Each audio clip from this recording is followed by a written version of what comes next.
জয় গোপাল, জয় গোপাল। আমরা সমস্ত নক্ষত্রকে আকাশে ঝলমল করতে দেখি, তাই না?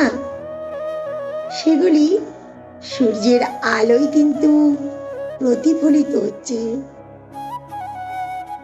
এই অসংখ্য নক্ষত্রদের মধ্যে রাত্রিতে ওঠা চন্দ্র অত্যন্তই সুস্পষ্ট, উজ্জ্বল। এবং এই চন্দ্র কি জানো তো? শ্রীকৃষ্ণের প্রতীক। তাই ব্রহ্মাণ্ডের মধ্যে অনেকগুলি সূর্য রয়েছে, তা বৈদিক শাস্ত্রে কিন্তু গ্রহণযোগ্য নয়।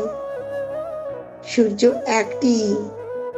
সূর্যের প্রতিফলনের দ্বারা যেমন চন্দ্র আলোকিত হয়, সেই রকম নক্ষত্রগুলিও আলোকিত হয়।